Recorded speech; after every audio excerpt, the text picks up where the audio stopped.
2 और यहाँ पे 2 3 6, तो डी का मान आपका आ चुका है 7/3। कितना? 7/3। चाहो तो पॉइंट में लिख लो, चाहो तो एज इट इज ऐसे ही छोड़ दो, कोई दिक्कत। Hello friends, welcome back to our YouTube channel. तो स्टार्ट करते हैं सेकंड क्वेश्चन। और आपके लिए मैंने यहाँ पे क्वेश्चन लिख दिया है, बाकी आपको अपनी एनसीईआरटी भी साथ में रखनी है, ठीक है। एनसीईआरटी में आपको देखना भी है, तो बाकी देखो यहाँ पर। और कुछ ऐसी क्वेश्चन आपके एग्जाम में आने वाले, बिल्कुल ऐसी। अगर आपने थर्ड क्वेश्चन कर लिया ना, तो अगर ऐसे कुछ क्वेश्चन आते हैं तो इससे बाहर आपका कुछ नहीं आने वाला। सिर्फ नंबर चेंज करेंगे और बाकी सेम तरीका, पूरा फॉर्मेट ऐसे ही रहेगा। क्योंकि 10 क्वेश्चन दे रखे 10 क्वेश्चन, और 10 तरीके की फॉर्मेट अगर आपने सीख लिया तो फिर क्वेश्चन करना ईजी होता है फिर आपके लिए। तो देखो यहाँ पर ए का मान आपको देखा और A13 दे रखा है। आपको निकालना क्या है, फाइंड क्या करना है, डी फाइंड करना और S13 फाइंड करना है, ठीक है।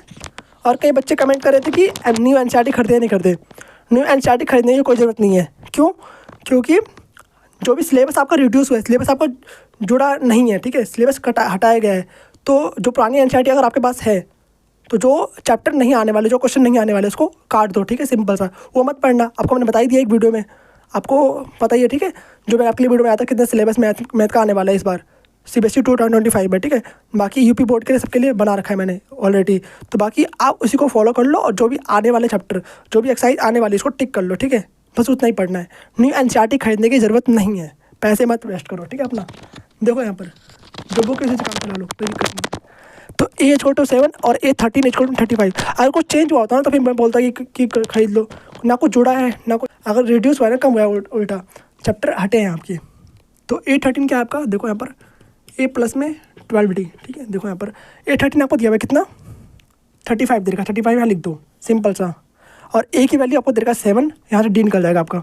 ये आपने 5.1 में कर रखा है, याद है आपको? 5.1 का सेकंड क्वेश्चन याद करो, वहाँ पे करा है आपने। सेम देखो वैसे ही है सब। जो आपने 5.1 में करा, जो 5.2 में करा, सबका यूज़ यहाँ पर होने वाला है, सबका यूज़।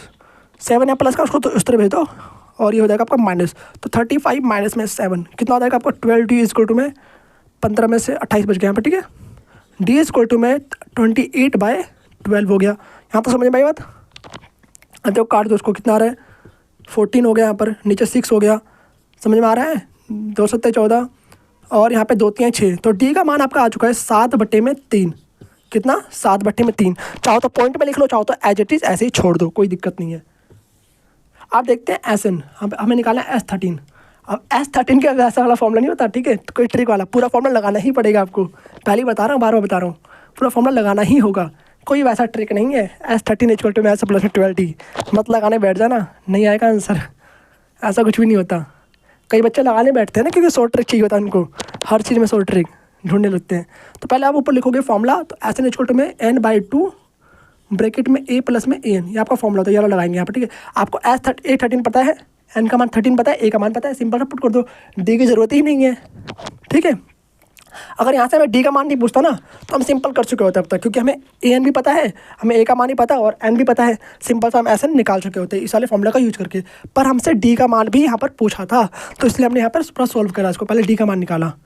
अन्यथा D की ज़रूरत नहीं है यहाँ पर, पहले बता रहा हूँ मैं। तो A का मान 7 है, 7 रख दिया यहाँ पर आपने, प्लस में AN कितना आपको दे रखा है, AN आपको दे रखा 35। देखो यहाँ पर 35 दिया क्वेश्चन, ध्यान से। अब S13 आपको निकालना है, 13 है यहाँ पर, 13/2 ब्रैकेट में कितना आ गया यहाँ पर 7 5 12 42 हो जाएगा यहाँ पर, ठीक है। अब काट दो, 2 से कट रहा है ना यहाँ पर, काट दो उसको।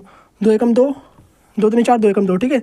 कितना आ गया S13 में 13 × 21।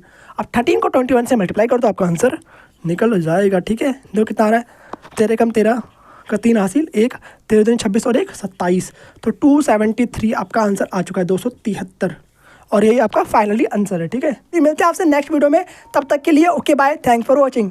तो अभी चैनल पर नए सब्सक्राइब कीजिए और वीडियो को लाइक कीजिए ऐसी इंटरेस्टिंग वीडियो देखने के लिए।